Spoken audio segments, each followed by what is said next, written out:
తెలంగాణ రాష్ట్రం ఏర్పడి 12 సంవత్సరాలు పూర్తయినటువంటి సందర్భంలో ఇప్పుడు కాంగ్రెస్ పార్టీ 2.5 సంవత్సరాలు, అంతకుముందు ఉండేటువంటి టిఆర్ఎస్ అధికారంలో కొనసాగినటువంటివి కూడా చూసినప్పుడు ప్రాజెక్టులకు సంబంధించినటువంటి వాటిలో నిర్దిష్టంగా ఒక ప్రాతిపాదికన ఎన్ని ఎకరాల భూమిని ఆయకట్టు తీసుకురావాలనేటటువంటి విషయాల్లో సరైనటువంటి పంతాను రెండు పార్టీలు ప్రభుత్వాలు అనుసరించలేదు కాబట్టి ఈనాటికి కూడా ఆ సమస్య పరిష్కారం కాలేదు. తెలంగాణ రాష్ట్రంలో 1,27,00,000 ఎకరాల భూమికి సాగునీరు అందిస్తాం అనేటటువంటి లక్ష్యాన్ని పెట్టుకున్నాయి. ఇప్పటి వరకు చెరువులు, అట్లాగే చిన్న చిన్న ప్రాజెక్టులు, మధ్య రకంవి ఇలాంటివన్నీ కూడా పూర్తి చేసినప్పటికీ కూడా 53 లక్షల ఎకరాలకు పైగా ఇప్పటికీ సాగుకు యోగ్యమైనటువంటి భూమి ఉన్న నీటి వసతులు లేకుండా ఉన్నటువంటి పరిస్థితి తెలంగాణలో ఉంది. అంటే సాగుకు యోగ్యమైనటువంటి భూమి అంతకంటే ఎక్కువ ఉంది. కనీసం వాళ్ళు చెప్పినటువంటి పద్ధతుల్లో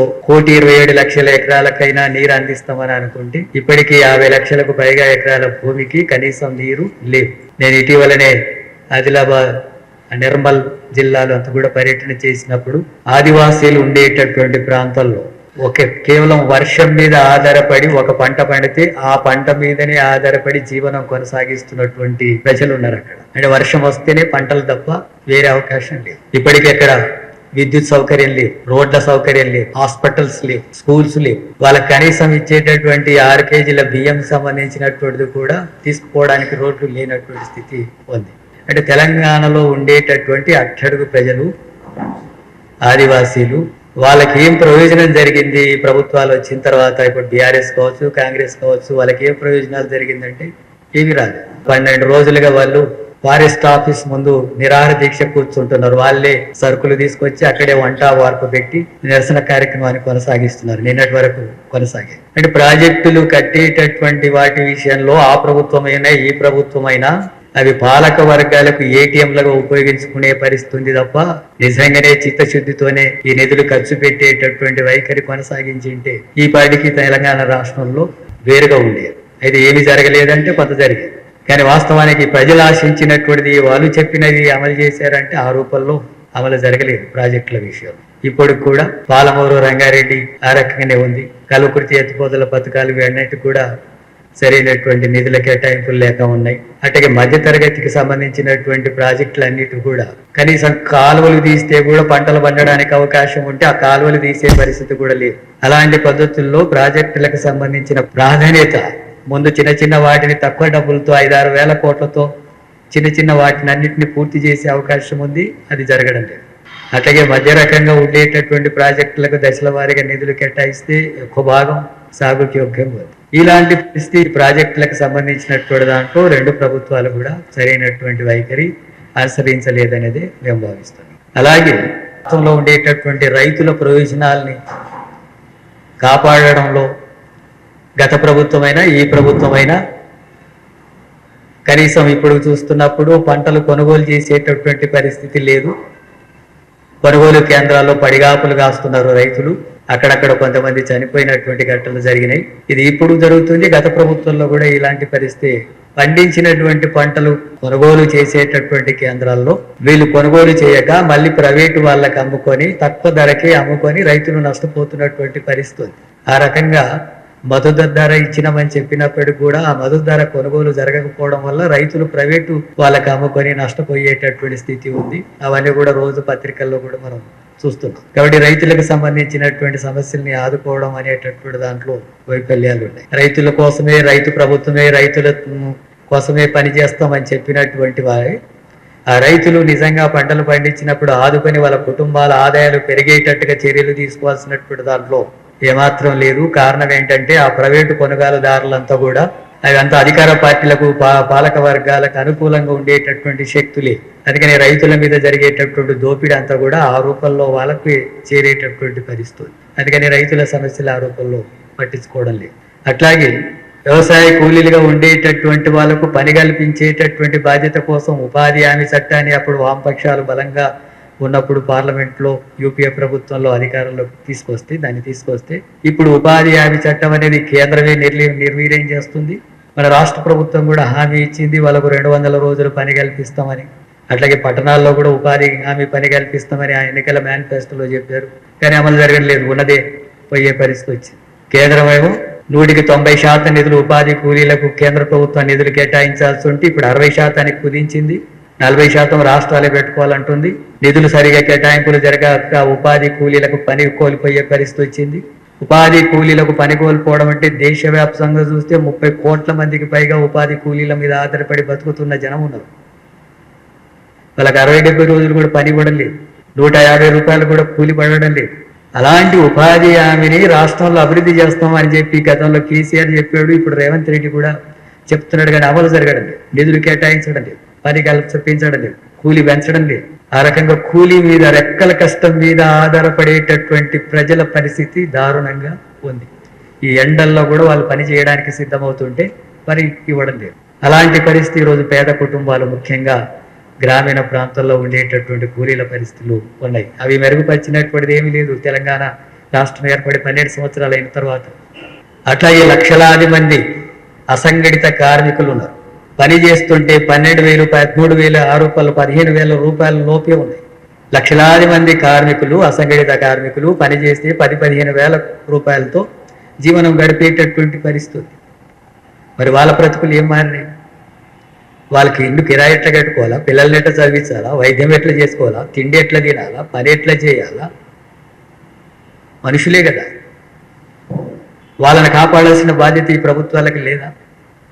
గతంలో 10 సంవత్సరాలు పరిపాలించిన కేసీఆర్ ప్రభుత్వం అయినా, ఇప్పుడు 2.5 సంవత్సరాలు రేవంత్ రెడ్డి పాలన అయినా ఈ అసంఘటిత కార్మికులు, ఉపాధి కూలీలు, వ్యవసాయ కూలీల సమస్యలు పట్టించుకోవడం లేదు. అందుకని అలాంటి పరిస్థితులు ఇప్పటికి కూడా కొనసాగుతున్నటువంటివి ఉన్నాయి. అలాగే ఈరోజు మొత్తం గత ప్రభుత్వాలు చెప్పినటువంటివి అయినా కూడా చూసినప్పుడు ఉద్యోగాల సమస్య ముఖ్యమైనది. నిధులు, నియామకాలు అని చెప్పినటువంటి దాంట్లో ఇదో ముఖ్యమైనది. తెలంగాణ రాష్ట్రం వస్తే ఉద్యోగాలు వస్తాయి. టీఆర్ఎస్ ప్రభుత్వమే ఇంటికి ఒక ఉద్యోగం లేదా ఉపాధి అవకాశం కల్పిస్తామని ఎన్నికల మేనిఫెస్టోలో పెట్టారు. ఇప్పుడు మేము అట్లా అనలేదని కూడా అంటున్నారు. కాగితాల్లో ఉన్నదైతే అట్లే ఉంది ఇప్పటికి కూడా. అట్లాగే కాంగ్రెస్ అధికారంలోకి వస్తే అధికారంలోకి వచ్చిన 1 సంవత్సరంలోనే 2 లక్షల ఉద్యోగాలు భర్తీ చేస్తాం. తర్వాత ప్రతి జూన్ 2 నాటికి అంతా కూడా తప్పకుండా జాబ్ క్యాలెండర్ రిలీజ్ చేసి ఉద్యోగాలు భర్తీ చేస్తామని అన్నారు. మరి సంవత్సరం కాదు 2.5 సంవత్సరాలు అయితే 2 లక్షల ఉద్యోగాలు ఎందుకు భర్తీ చేయలేదు? డిగ్రీలు, పీజీలు చేసినటువంటి బిడ్డలందరూ కూడా, చదువుకున్న పిల్లలంతా కూడా ఉద్యోగాల కోసం వస్తాయని చెప్పి అక్కడ కోచింగ్ సెంటర్లలో, లైబ్రరీలలో చదువుకుంటున్నారు. 5 రూపాయల భోజనం చేసుకోండి. ఈ మధ్యకాలంలో దళితులు, గిరిజనులు, బలహీన వర్గాలు, అలాగే మైనార్టీల్లో పేద కుటుంబాలకు సంబంధించినటువంటి పిల్లలు చదువుకొని డిగ్రీలు, పీజీలు పూర్తి చేసి మాకు ఉద్యోగం వస్తుంది, ఆ ఉద్యోగం వస్తే మా తల్లిదండ్రులు కూడా పోషించుకుంటాం అనేటటువంటి పరిస్థితుల్లో ఉన్నటువంటి వాళ్ళకు, అలాగే తల్లిదండ్రులు కూడా కష్టపడి బిడ్డల్ని స్కూళ్ళకు పంపించి చదివిస్తే ఉద్యోగాలు వస్తాయి, వాళ్ళు కూడా మంచి భవిష్యత్తు ఉంటుంది, వాళ్ళ కుటుంబమైనా బాగుంటుంది, మా బ్రతికి ఎట్టయినా పర్వాలేదు, మేమంటే మట్టి మనుషులుగా, ఎట్టి మనుషులుగా మారిపోయినాం, మా బిడ్డల భవిష్యత్తు మాత్రం బాగుండాలా, వాళ్ళకు ఉద్యోగాలు రావాలా, వాళ్ళు కూడా గౌరవప్రదంగా జీవించేటటువంటి పరిస్థితి ఉండాలని చెప్పి తల్లిదండ్రులు కష్టపడి బిడ్డలను చదివిస్తే వాళ్ళకు ఉద్యోగాలు రావడం లేదు, ఉపాధి అవకాశాలు దొరకడం లేదు. డిగ్రీలు, పీజీలు చేసిన తర్వాత అడ్డ మీద కూలీలు అవుతున్నారు హైదరాబాద్లో. డిగ్రీలు, పీజీలు చేసిన తర్వాత సెక్యూరిటీ గార్డులు అవుతున్నారు, ఆటో డ్రైవర్లు అవుతున్నారు, తక్కువ ఆదాయానికి పనిచేస్తున్నారు, లేదా స్విగ్గీ, జొమాటో ఇటువంటి వాటిలో పని చేసుకుంటూ బ్రతకాల్సిన పరిస్థితి వస్తుంది. అంటే వాళ్ళు బ్రతకడమే కష్టమై వాళ్ళ తల్లిదండ్రులు పోషించే స్థితి అనేది లేదు. ఉద్యోగాలు ఎందుకు భర్తీ చేయరు? ఉద్యోగాలు భర్తీ చేయనటువంటి పద్ధతిని ఆ ప్రభుత్వం, ఈ ప్రభుత్వం కొనసాగిస్తుంది. ఆ రకంగా నిరుద్యోగ సమస్య తీవ్రంగా ఉంది. నిరుద్యోగ జేఏసీలు ఏర్పడి ఆందోళనలు చేస్తున్నాయి. నిరుద్యోగ జేఏసీలు ఏర్పడి ఆందోళన చేస్తున్నప్పటికీ కూడా ప్రభుత్వాలు స్పందిస్తున్నటువంటిది లేదు. అట్లాగే రైతులకు సంబంధించినటువంటి కౌలు రైతులకు 15,000 ఇస్తామని చెప్పి ప్రభుత్వం ఎన్నికల మేనిఫెస్టోలో చెప్పింది. ఇప్పుడున్న ప్రభుత్వం కౌలు రైతులకు 15,000 రూపాయలు ఇస్తామన్నారు. వ్యవసాయ కూలీలకు సంవత్సరానికి 12,000 రూపాయలు ఇస్తామని అన్నారు. ఇవ్వడం లేదు. బడ్జెట్లో దాంట్లో నిధులు కేటాయించారు. ఎందుకు కౌలు రైతులకు, ఎందుకు కూలీలకు 12,000 నిధులు కేటాయించారు? నోరు లేని వాళ్ళు కాబట్టి, అట్టడుగున ఉన్నవాళ్ళు కాబట్టి, సంఘటితంగా నిలబడి పోరాడేటటువంటి పరిస్థితి లేదు కాబట్టి, ఓట్లప్పుడు అవి చెప్పి వేసుకొని తర్వాత మాత్రం వాటిని అమలు చేయకుండా బడ్జెట్లో నిధులు కేటాయింపులు చేయడం, ఆ రకంగా కనీసం వచ్చేటటువంటి సంక్షేమ పథకాలు అమలు జరిగినటువంటి పరిస్థితి ఉంది. అందుకని గత ప్రభుత్వం అయినా, ఈ ప్రభుత్వం అయినా ఆ రకంగానే కొనసాగుతుంది. దానికి తోడు కేంద్ర ప్రభుత్వం కూడా రాష్ట్రానికి రావాల్సినటువంటి నిధులు కేటాయింపులు సరిగ్గా ఇవ్వడం లేదు. దానివల్ల రాష్ట్రానికి నష్టం జరుగుతుంది. సంవత్సరానికి 2 కోట్ల ఉద్యోగాలు భర్తీ చేస్తామన్నది అది అమలు చేసిందంటే రాష్ట్రంలో కొంతమందికి ఉద్యోగాలు వచ్చి ఉండేవి, అట్లా ఉద్యోగాలు రావడం లేదు. నీట్ను లీక్ చేసి అనేక మంది విద్యార్థులకు ఇబ్బంది కలుగుతుంది. మన రాష్ట్రంలో వాళ్ళకి ఇబ్బంది కలగడానికి కారణమవుతుంది. బీసీలకు 42% రిజర్వేషన్స్ అమలు చేయాలని మొత్తం అన్ని పార్టీలంతా శాసనసభ ఏకగ్రీవంగా తీర్మానం చేస్తే దాన్ని అమలు చేయదు బీజేపీ, కేంద్ర ప్రభుత్వం. ఆ రకంగా నష్టం జరుగుతుంది. ఈ రాష్ట్రంలో ఉండేటటువంటి ప్రాజెక్టులకు కనీసం ఒక్క ప్రాజెక్టుకైనా, పాలమూరు రంగారెడ్డి ప్రాజెక్టుకైనా జాతీయ హోదా కల్పించమని అంటే కల్పించదు. ఒకవేళ కల్పించింటే ఆ నిధులు వేరే వాటికి ఖర్చు అయ్యి ఉండేది. ఆ రకంగా రాష్ట్రానికి ఉపయోగం జరిగి ఉండేది. అది లేదు. గిరిజన యూనివర్సిటీ అన్నారు, మనమన్న అన్నారు, అది కూడా ఏమీ జరగట్లేదు. నవోదయ పాఠశాలలు రావు, రాష్ట్రానికి నిధులు రావు. ఆ రూపంలో రాష్ట్రానికి రావాల్సినటువంటి నష్టం కేంద్రం నుంచి జరుగుతుంది. ఈ ప్రభుత్వం ఉన్నా ఆ ప్రభుత్వం ఉన్నా కేవలం రాయితీలు మెమరాండాలు ఇవ్వడం తప్ప వాళ్ళతో ఘర్షణ పడి గట్టిగా పోరాడి రాష్ట్రానికి సాధించుకునేటటువంటి పోరాటం ఇప్పుడు రేవంత్ రెడ్డి చేయడం లేదు. అప్పుడు కేసీఆర్ కూడా ఆ రూపంలో ఏం చేయలేదు. మరి ధర్నాలు అలాంటివి కొంత చేసినా అది సాధించేంత వరకు జరిగేటటువంటి పోరాటం రాష్ట్ర ప్రయోజనాల కోసం నిలబడేటటువంటి దానిపై అది జరగడం. అందుకని ఏ ప్రభుత్వాలైనా సరే ముఖ్యంగా అట్టడుగు వర్గాలైనటువంటి శ్రామిక వర్గాల ప్రయోజనాల కోసం ఏం చేశారు, ఏం అభివృద్ధి చేశారనే దాని మీదనే ఆధారపడి ఉంటుంది. బాగా డబ్బున్నటువంటి బిలియనీర్స్ మరింత బిలియనీర్స్ అయ్యారు, వాళ్ళకి ఇంకా ఎక్కువ డబ్బులు పోగాయి అంటే అది కూడా అభివృద్ధి అని చెప్పి అంటే అది అర్థం లేదు. అట్టడుగులో ఉండేటటువంటి వాళ్ళ అభివృద్ధి జరగలేదు. వాళ్ళు ఒక ఉద్యోగం ఉండాలి, ఒక ఇల్లు ఉండాలి, వాళ్ళకి మంచి నీళ్ళు దొరకాలి, మంచి వైద్యం దొరకాలి, పౌష్టికాహారం దొరకాలి, ఆత్మగౌరవంతో బ్రతికే సమాజం కావాలి. ఇలాంటి అంశాలకు సంబంధించినటువంటి విషయాలు ఏమి లేవు. అట్లాగే సామాజిక తరగతులు సంబంధించినటువంటి వాగ్దానాలు ఆ ప్రభుత్వం ఇచ్చింది, ఈ ప్రభుత్వం ఇచ్చింది, కానీ అమలు జరగదు. ఉదాహరణగా గతంలో బీఆర్ఎస్ ప్రభుత్వం దళిత బంధు 10 లక్షలు అని చెప్పి అన్నారు. లాస్ట్లో ఎన్నికలకు ముందు కొద్దిగా అటు ఇటు అక్కడక్కడ చేశారు, అది కూడా ఏమీ జరగలేదు. ఇప్పుడు కాంగ్రెస్ ఏం చెప్పింది, మేము 12 లక్షలు ఇస్తామన్నారు. వాళ్ళు 10 లక్షలు ఇస్తామంటే మేము 12 లక్షలు ఇస్తామన్నారు. దళితులు ఓట్లు వేసుకొని అధికారంలోకి వచ్చిన తర్వాత ఒక్కరికి కూడా 12 లక్షల రూపాయలు ఇప్పటి వరకు ఇవ్వలేదు. గిరిజనులకు సంబంధించినటువంటి రిజర్వేషన్లు 12% పెంచుతామన్నారు, మైనార్టీలకు 12% పెంచుతామన్నారు. ఆ తర్వాత ఆ ఊసులేదు. బీసీలకి ఈ బడ్జెట్లో 20,000 కోట్ల రూపాయలు కేటాయించి ఖర్చు పెడతామన్నారు. కేటాయింపులు కాగితాల్లో చూపిస్తే ఖర్చులు ఉండవు. మైనార్టీ మొత్తం రాష్ట్ర అభివృద్ధిలో మైనార్టీలకు 4,000 కోట్ల రూపాయలతో మైనార్టీల అభివృద్ధి ఎట సాధ్యమవుతుంది. ఆదివాసీలకు సంబంధించినటువంటి వాళ్ళు పోడు భూమి సాగు చేసుకుంటుంటే ఆ పోడు భూమి సాగు చేసుకుంటున్నటువంటి వాళ్ళకు పట్టాలు ఇవ్వాలంటే గతంలో కేసీఆర్ కొంత భాగం ఇచ్చాడు. ఇప్పుడు ఈ ప్రభుత్వం వచ్చిన తర్వాత మిగిలిన ఇస్తామని చెప్పి వాగ్దానం చేశారు. ఇప్పుడు వాళ్ళకి ఇవ్వడం లేదు. ఒక్క దగ్గర కూడా ఫారెస్ట్ వాళ్ళని పోయి ఆదివాసీల్ని పొలాల్లో పంటలు పోయి వేయడానికి లేకుండా అడ్డుకుంటున్నారు. వీళ్ళు పట్టాలు ఇచ్చి ఉంటే, హక్కుపత్రాలు ఇచ్చి ఉంటే ఆ రకమైనటువంటి ఇబ్బందులు పడే పరిస్థితి ఉండేది. ఆ రకంగా గిరిజనులకు కానీ, దళితులకు కానీ, వెనకబడ్డటువంటి తరగతులకు, వృత్తిదారులకు వాళ్ళకి సంబంధించిన పరిష్కారాలు. ఇప్పుడు గీతా కార్మికులకు 5 ఎకరాల భూమి ఇస్తామన్నారు, ఇవ్వడం లేదు. మత్స్య కార్మికులకు సంబంధించిన పథకాలు వీటన్నిటిని చూసినప్పుడు ఆ రకంగా అమలు జరుగుతున్నటువంటి పరిస్థితి లేదు. సామాజిక తరగతులకు కూడా నిధుల కేటాయింపు లేదు. అట్లాగే శ్రామిక వర్గాల ప్రయోజనాలకు నిధుల కేటాయింపులు అనేటటువంటివి లేవు. అట్లాగే రాష్ట్రంలో ఉండేటటువంటి ఇండ్లు లేనటువంటి పేద కుటుంబాలు ప్రభుత్వాలే సర్వే చేసి చెప్పినటువంటిది, గతంలో చెప్పినటువంటి దాదాపు రాష్ట్రంలో 30 లక్షల కుటుంబాలు ఇళ్ల స్థలాలు, ఇల్లు లేనటువంటి వాళ్ళు తెలంగాణలో ఉన్నారు. 30 లక్షల కుటుంబాలకి ఇల్లు లేదు, ఉండడానికి అవకాశం లేనటువంటి వాళ్ళు ఉన్నారు. ఆ సమస్యను పరిష్కరించాల్సిన బాధ్యత గత ప్రభుత్వాన్ని, ఈ ప్రభుత్వాన్ని కాదా? ఎందుకు పరిష్కరించలేదు ఇప్పటి వరకు? వాళ్ళు డబుల్ బెడ్రూమ్లు ఇస్తామని కొద్దిపాటి ఇచ్చారు. వీళ్ళు ఇందిరమ్మ చెప్పి అవి కూడా అరకొరగానే నియోజకవర్గానికి 2-3 వేలు అని అంటున్నారు. 30 లక్షల కుటుంబాలకి ఇండ్లు ఎప్పుడు ఇస్తారు?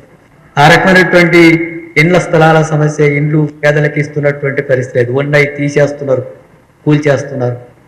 ఇల్లు రాదు, ఉద్యోగం రాదు, ఉపాధి ఉండదు, సంక్షేమ పథకాలు అమలు జరగవు, హామీలు ఇచ్చినటువంటి హామీలు అమలు జరగవు. కానీ మేము ప్రజల కోసం పనిచేస్తున్నామని మీరు నమ్మాలా, మేము మీకోసమే పనిచేస్తున్నామని చెప్పి అని అంటే ప్రజలే నమ్మాలా, ఓట్లు వేయాలా, అధికారం ఇవ్వాలా, మళ్ళీ మేము ఈ దోపిడీ కొనసాగిస్తూనే ఉంటాం అనేటటువంటి వైఖరి ఉంది. మహిళలకు 2,500 ఇస్తామన్నటువంటిది ఇప్పుడున్న ప్రభుత్వం అమలు చేయట్లేదు. కళ్యాణ లక్ష్మి తులం బంగారం ఇస్తామన్నటువంటిది అమలు చేయడం లేదు. పేద ప్రజలకు ఇచ్చినటువంటి వాగ్దానాలు మాత్రమే అమలు జరగవు. మీరు అన్ని కూడా పరిశీలిస్తే ఏ ప్రభుత్వం అయినా సరే పేద ప్రజలకు ఇచ్చినటువంటి వాగ్దానాలు అమలు జరగవు, వాగ్దానాలుగా ఉంటాయి. ఓట్లు వేసుకొని అధికారంలోకి వచ్చిన తర్వాత వాటిని అమలు చేయకపోయినా పర్వాలేదనేటటువంటి పద్ధతుల్లో ఈ ప్రభుత్వాలు వ్యవహరిస్తున్నాయి. అందుకని ఇలాంటి సమస్యలన్నిటి కూడా ఇప్పుడు రాష్ట్రంలో పరిపాలించినటువంటి గత ప్రభుత్వానికి బాధ్యతనే, ఇప్పుడు ప్రభుత్వానికి బాధ్యతే. కేంద్రంలో అధికారంలో ఉన్నటువంటి బీజేపీ కూడా మన రాష్ట్రానికి అభివృద్ధికి ఆటంకంగా ఉన్నటువంటి పరిస్థితి ఉంది. అందుకని వీటికి వ్యతిరేకంగా ఇలాంటి సమస్యల పట్ల సిపిఎం పార్టీ రాష్ట్ర ప్రజానీకాని సమస్యల మీద నిరంతరం అనేక శ్రామిక వర్గాల తరఫున పోరాటాలు చేస్తూ ఉద్యమాలు నడుపుతూ కొన్ని హక్కులు సాధిస్తున్నటువంటి పరిస్థితుల్లో కమ్యూనిస్ట్ పార్టీలు ఉన్నాయి. ఇప్పుడు కూడా కొత్తగా అధికారం వచ్చింది కదా, కాంగ్రెస్ పార్టీ కొంత సమయం ఇవ్వాలా అనే వినతి పత్రాలు, విజ్ఞప్తులు, చాలా విషయాలు చెప్పాం. అయినప్పటికీ అవేమీ పరిష్కారం జరగడం లేదు. అందుకని ఆ సమస్యల మీద ఇప్పుడు ఒక రాజీ లేనటువంటి నిరంతర పోరాటానికి సిపిఎం పార్టీ సన్నద్ధమవుతుంది. ఆ రకమైనటువంటి పోరాటాలకు పోతుంది. ముఖ్యంగా విద్యారంగం ఈరోజు మొత్తం రాష్ట్రంలో 60% మంది పిల్లలంతా కూడా ప్రైవేట్ స్కూల్లో చదువుతున్నారు. 40% మంది పిల్లలు మాత్రమే ప్రభుత్వ పాఠశాలలో ఉన్నారు. ప్రభుత్వ పాఠశాలలో ఉండేటటువంటి ఇంకా మరింత తగ్గుతూ పోతుంది. జిహెచ్ఎంసీ పరిధిలో తీసుకుంటే 82% పిల్లలంతా కూడా ప్రైవేట్ స్కూళ్ళలో ఉన్నారు. ప్రభుత్వ స్కూలు లీవ్. 1992 నుంచి ప్రభుత్వ పాఠశాలలు కొత్తగా ప్రభుత్వాలు కట్టడం లేదు. ఆ ప్రభుత్వం కట్టలేదు, ఈ ప్రభుత్వం కట్టలేదు. హైదరాబాద్లో పెద్ద ఎత్తున 1 కోటి పైగా ఉన్నటువంటి జనాభా ఉన్న ప్రాంతాల్లో ప్రభుత్వ పాఠశాలలు లేవు. అందుకే ప్రైవేటుకే పోవాల్సి వస్తుంది. విద్య అనేటటువంటిది ఉచితంగా ఉండాలి కదా. అతని కేజీ పీజీ ఉచితంగానే అన్నారు. అంటే ప్రైవేట్ అంతా కూడా ఉండగా కొద్దిపాటి ఒక 10-20% పిల్లలు ఉంటే వాళ్ళకు మాత్రమే ఇచ్చి మేము మొత్తం విద్య ఉచితంగా ఇచ్చిన వాడిని అంటే నమ్మాలా? విద్య అనేటటువంటిది ఎవరికైనా సరే ఉచితంగా ఉండాలి కదా. ఉచితంగా ఉండేటటువంటి పద్ధతి అమలు జరగాలంటే పాఠశాలలు పెరగాలి, సిబ్బంది పెరగాలి, టీచర్స్ పెరగాలి, సౌకర్యాలు పెరగాలి, బిల్డింగ్స్ పెరగాలి, నిధులు కేటాయించాలి. ఈ ప్రభుత్వం 8.2% నిధులు కేటాయించింది. ఆ వాటిన ఎన్నికల మేనిఫెస్టోలో 15% కేటాయిస్తామన్నది. వాస్తవానికి 25% అయినా కేటాయిస్తే విద్యారంగంలో ఈ మార్పులు తీసుకురావడానికి అవకాశం ఉంటుంది. అందుకని మేము ఈ జూన్ నుంచి మొత్తం 3 నెలల పాటు రాష్ట్రంలో అన్ని ప్రభుత్వ పాఠశాలలు అట్టకి ప్రైవేట్ పాఠశాలలు కూడా వెళతాం, పరిశీలిస్తాం. ఆ సమస్యల మీద ప్రభుత్వం దృష్టికి తీసుకొచ్చేటటువంటి కార్యాచరణ తీసుకుంటున్నాం. ప్రభుత్వ పాఠశాలలన్నిటి కూడా మెరుగుపరచాలి. అక్కడ సిబ్బందిని, టీచర్స్ని కేటాయించి నిధులు కేటాయించేటట్టుగా చర్యలు తీసుకోవాలని ప్రభుత్వం దృష్టికి తీసుకొస్తాం. అట్లాగే ప్రైవేట్ రంగంలో కొనసాగుతున్నటువంటి విద్యా సంస్థలు, ముఖ్యంగా కార్పొరేట్ సంస్థలు ఇష్టానుసారంగా దోపిడీ చేస్తున్నాయి. సంవత్సరానికి 25,000 కోట్ల రూపాయలకు పైగా ఈ ప్రైవేట్ విద్యా సంస్థలు ప్రజల దారు దోపిడీ చేసే కార్యక్రమం కొనసాగుతుంది. దానికి ప్రభుత్వాలు అనుమతిస్తున్నాయి. అందుకని ప్రైవేట్ విద్యారంగంలో కూడా ఫీజుల నియంత్రణ చట్టం తీసుకురావాలని మేము డిమాండ్ చేస్తున్నాం. అందుకోసం జూన్ నుంచి మొన్ననే రాష్ట్ర కమిటీ సమావేశంలో నిర్ణయం తీసుకున్నాం. విద్యారంగం పూర్తిగా ప్రభుత్వ రంగంలో ఉండాలి, ప్రైవేట్ని అరికట్టాలి, ఫీజుల నియంత్రణ చట్టం తీసుకురావాలి, కనీసం 25% నిధులైనా కేటాయించాలని ఉద్యమాన్ని తీసుకుంటాం. అలాగే వైద్యానికి సంబంధించి వైద్యం కూడా ప్రభుత్వ ఆసుపత్రులంతా కూడా నిర్వీర్యంగా ఉన్నాయి. ముఖ్యంగా కింది స్థాయికి పోతే దారుణంగా ఉన్నాయి. అక్కడ మందులు ఉండట్లేదు, అట్లాగే డాక్టర్స్ ఉండడం లేదు. అక్కడక్కడ కొన్ని మెరుగుపరిచినట్టుగా హైదరాబాద్ చుట్టూ కొనసాగుతున్న కింద గ్రామీణ ప్రాంతాలకు సంబంధించినటువంటి దాంట్లో ఇబ్బంది ఉంది. అట్లాగే హైదరాబాద్లో కూడా పేద బస్తీ దవాఖానాలు అని చెప్పి పెట్టినప్పటికీ కూడా అవి సరిపోవడం లేదు. అలాగే వైద్య రంగం కూడా ప్రైవేటు. విద్యా వైద్యం ప్రైవేట్ అనేటటువంటిది ఈరోజు మొత్తం ప్రభుత్వాన్ని శాసించేటటువంటి స్థాయిలోకి వాళ్ళు తయారయ్యారు. 1 లక్ష రూపాయలు హాస్పిటల్లో ఖర్చు అయ్యేటటువంటి దాన్ని 10 లక్షలు వసూలు చేసినా అడిగే దిక్కు లేదు. ఫీజు నియంత్రణ చట్టం లేదు. ఏ దానికి ఎంత ఉండాలనేటటువంటిది లేదు. ఇష్టానుసారంగా దోపిడీ చేసుకోవడానికి ఒక లైసెన్స్ ఇస్తున్నాయి ప్రభుత్వాలు. అయినా వైద్య రంగం కూడా ప్రభుత్వ రంగంలోనే ఉండాలా, ప్రైవేట్ని అరికట్టాలా. ప్రైవేట్ అరికట్టాలంటే ఫీజుల నియంత్రణ చట్టం తీసుకురావాలి. ఆ రకంగా ప్రజానీకం అంతా కూడా దోపిడీ గురవుతున్నారు. ప్రభుత్వాలు వాటిని పట్టించుకోవడం లేదు. అందుకని ఆ సమస్య మీద కూడా కార్యక్రమం తీసుకున్నాం. అట్లాగే ఉద్యోగాలు భర్తీ చేస్తామని అన్నారు. 2 లక్షల ఉద్యోగాలు సంవత్సరానికి అనేది అమలు జరగలేదు. అట్లాగే కేంద్ర ప్రభుత్వం చెప్పినది అమలు జరగాలని సిపిఎం పార్టీ ఆధ్వర్యంలోనే నిరుద్యోగుల్ని సమీకరించి ఆందోళన కార్యక్రమానికి పూనుకోబోతున్నాం. ఆ రకమైనటువంటి కార్యక్రమాన్ని తీసుకుంటున్నాం. నిరుద్యోగుల సదస్సులు నిర్వహిస్తాం. ఆ రకమైనటువంటి సమస్యల పరిష్కారం కోసం నిరుద్యోగులతోనే ఆందోళన కార్యక్రమాలని నిర్వహిస్తాం. అట్లాగే పేద ప్రజలు వాడుతున్నటువంటి తెల్ల రేషన్ కార్డు 1 కోటికి పైగా ఉన్నాయి మన తెలంగాణ. తెల్ల రేషన్ కార్డులు ఇస్తున్నామని అంటున్నారు, కానీ తెల్ల రేషన్ కార్డుకి ఏమి ఇస్తున్నారంటే ఒక 6 కేజీల బియ్యం మనిషికి, అంతే. మనిషికి ఒక 6 కేజీల బియ్యం ఇచ్చి మేము ఇన్ని కార్డులు ఇస్తున్నాం, పెద్ద ఎత్తున సహకారం చేస్తున్నాం అనేటువంటి ఒక 6 కేజీల బియ్యమేనా? మేము అడుగుతున్నది 14 రకాల సరుకులు ఇవ్వాలి. కేరళలో ఇచ్చింది అట్లా. కాంగ్రెస్ ఎన్నికల మేనిఫెస్టోలో ఏం చెప్పింది? రేషన్ డీలర్ షాపులను అన్నింటిని కూడా మొత్తం సరుకులు, అన్ని రకాల సరుకులు అమ్మేటటువంటి షాపులుగా తయారు చేస్తామని చెప్పి ఎన్నికల మేనిఫెస్టోలో పెట్టారు. అక్కడ 6 కేజీల బియ్యం తప్ప ఏమి దొరకదు. ఉప్పు దొరకదు, పప్పు దొరకదు, నూనె దొరకదు, ఇతర సౌకర్యాలు ఏమి ఉండవు. ధరలు పెరుగుతాయి కానీ వాళ్ళ ఆదాయం పెరగదు, వాళ్ళ కూలి పెరగదు, ధరలు మాత్రం పెరుగుతాయి. మళ్ళీ ఎట్ట బ్రతకాలి వాళ్ళు? ప్రభుత్వానికి బాధ్యత ఉంది కదా సరుకులంతా కూడా తక్కువ ధరలకు ఇచ్చేటట్టుగా. అయినా తెల్ల రేషన్ కార్డుకు 14 రకాల సరుకులు ఇవ్వాలని చెప్పి డిమాండ్ చేసి ఆ కార్యక్రమాన్ని తీసుకుంటాం. అట్లాగే పెన్షనర్లకు పెన్షన్లు పెంచుతామన్నటువంటిది హామీ అమలు జరగలేదు. వాటి మీద కూడా ఈ కార్యక్రమాన్ని తీసుకుంటున్నాం. పోడు భూముల సమస్య, పోడు భూములకు ఇచ్చినటువంటి వాళ్ళందరికీ కూడా, అట్లాగే ఇళ్ల స్థలాల సమస్య, ఇలాంటి మొత్తం ప్రజానీకానికి సంబంధించినటువంటి రోజువారీగా అత్యధిక పేదలు ఎదుర్కొంటున్నటువంటి అంశాల మీద CPM party June, July, August నెలలంతా కూడా ప్రజల దగ్గరికి వెళ్ళి ప్రజలకు చైతన్యవంతం చేసే కార్యాచరణ అంతా కూడా రాష్ట్ర పార్టీ తీసుకున్నది. ఆ రకంగా ఈ కార్యక్రమాన్ని నిర్వహిస్తాం. ప్రభుత్వం ఇండ్ల స్థలాలు, ఇప్పుడు ఇందిరమ్మ ఇండ్లు కట్టాలంటే 5 లక్షలు, ఎస్సీ ఎస్టీలకైతే 6 లక్షలు ఇవ్వాలా, డబ్బులు లేవు కాబట్టి దఫలు ఇస్తామని అంటున్నారు. కానీ ఇండ్ల స్థలాలు ఇవ్వడానికి ఆటంకం ఏముంది? ఇల్లు లేనటువంటి కుటుంబానికి ఒక 120 గజాల స్థలం ఇవ్వడానికి ప్రభుత్వం సంతకం పెడితే అయిపోతుంది. ప్రభుత్వ భూములు ఉన్నాయి, అన్ని గ్రామీణ ప్రాంతాల్లో ఉన్నాయి, పట్టణ ప్రాంతాల్లో ఉన్నాయి. హైదరాబాద్లో కొద్ది కష్టమైన ఇప్పుడు హైడ్రా పేరుతో మొత్తం భూములంతా కూడా మళ్ళీ మేము తిరిగి స్వాధీనం చేసుకుంటున్నామని చెప్పి అంటున్నారు. ఆ భూములు ఎందుకు పేదలకు ఇవ్వకూడదు? ఇళ్ల స్థలాలు పేదలు ఉండకూడదు హైదరాబాద్లో? వాళ్ళు పూరి గుడిసెల్లోనే ఉండాలన్నా, మురికి కాలువల పక్కన, మూసీ నది పక్కల్ని మురుగు వాసన పీల్చుకుంటూ బ్రతకడమే తప్ప మనుషులకు బ్రతికే అవకాశం వాళ్ళకు ఉండకూడదా? ఆ రకంగా మరి స్థలాలు ఉన్నప్పుడు అక్కడ ఎందుకు పేదవాళ్ళకి కట్టరు?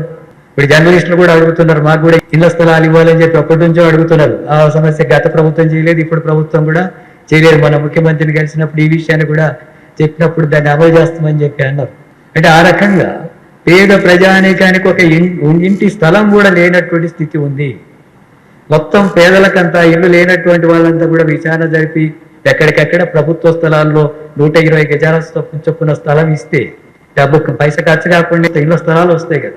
ఈ భూమి మీద పుట్టిన మనిషికి ఇల్లు లేదు, భూమి లేదు, కూలీ దొరకదు, పని దొరకదు. నువ్వు ఎట్లంటే బ్రతకాలా? నీకేమీ బాధ్యత లేదు, ప్రభుత్వానికి ఏమీ బాధ్యత లేదు. ఎట చదువుతావో తెలియదు, నీవు ఎట బతుకుతావో తెలియదు, హాస్పిటల్ నీ పిల్లలు ఎట బ్రతుకుతారో మా బాధ్యత ఏమీ లేదు. ఎన్నికలప్పుడు మాత్రం కొన్ని రాయితీలు ఇచ్చి ప్రకటనలు చేస్తాం, అధికారంలోకి వస్తాం, మర్చిపోతాం అనే పద్ధతుల్ని ఈ ప్రభుత్వం, గత ప్రభుత్వం, పైన ఉండే బీజేపీ ప్రభుత్వం అనుసరిస్తుంది. అందుకని ఈ శ్రామిక వర్గాలంతా సంఘటితం చేసే కార్యాచరణ, ఐక్యంగా ముందుకు తీసుకెళ్ళిపోయేటటువంటి ఉద్యమాన్ని మేము తీసుకుంటున్నాం. ఆ రకంగా గతంలో చేసాం, ఇప్పుడు కూడా చేస్తాం, భవిష్యత్తులో కూడా ఈ పోరాటాలను మరింత ఉధృతంగా చేస్తాం. అట్లాగే వామపక్షాలు, ప్రజాస్వామిక శక్తులు వీటన్నిటిని కూడా కలుపుకొని ఉద్యమాన్ని ముందుకు తీసుకెళ్లేటటువంటి ప్రయత్నం చేస్తాం. చివరిగా ఈ రాష్ట్రంలో మతోన్మాద రాజకీయాలు పెరగబోతున్నాయి.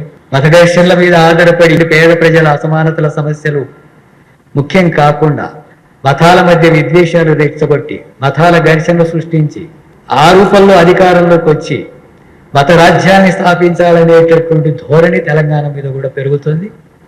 తెలంగాణ ఆ రకమైనటువంటి పద్ధతిలో జరగాలని చెప్పే ప్రయత్నం బీజేపీ చేస్తుంది. కేంద్రంలో ఉన్న బీజేపీ ప్రభుత్వం అండదండలతోన ఈ కార్యాచరణ ఇప్పుడు తెలంగాణ మీద అలాంటి ప్రయత్నం జరగబోతుంది. అందుకని మతోన్మాద రాజకీయాలకు వ్యతిరేకంగా ప్రజల్ని లౌకిక భావాలు కలిగినటువంటి రాష్ట్రంగా ఇది ఉంది. అలాంటి మతోన్మాద రాజకీయాలకు వ్యతిరేకంగా లౌకిక శక్తులు, ప్రజాస్వామిక శక్తులు, అభ్యుదయ భావాలు కలిగిన వాళ్ళు, సామాజిక న్యాయం కోరేటటువంటి వాళ్ళు, వామపక్షాలు అంతా కూడా కలిసి ఈ మత సామరస్యం కోసం, లౌకిక భావాల కోసం పోరాడాల్సిన అవసరం ఉంది. రాజ్యాంగం కల్పించిన హక్కుల్ని కాపాడుకోవాల్సినటువంటి బాధ్యత ఒక వైపు ఉంది. ఒకవైపు ఆర్థికంగా అసమానతల మీద, సామాజిక అసమానతల మీద పోరాడుతూనే ఈ మతోన్మాద రాజకీయాలకు, రాజ్యాంగాన్ని నిర్వీర్యం చేసేటటువంటి భావాలకు అట్లాగే రాజ్యాంగం స్థానంలో మనువాదాన్ని ముందుకు తీసుకొచ్చేటటువంటి వాటికి వ్యతిరేకంగా కలిసి పోరాడాల్సినటువంటి అవసరం ఉంది. అలాంటి పోరాటాలని తీసుకెళ్లే ప్రయత్నం మా పార్టీ శక్తి మేరకు ప్రయత్నం చేస్తుందని చెప్పి తెలియజేస్తున్నాం.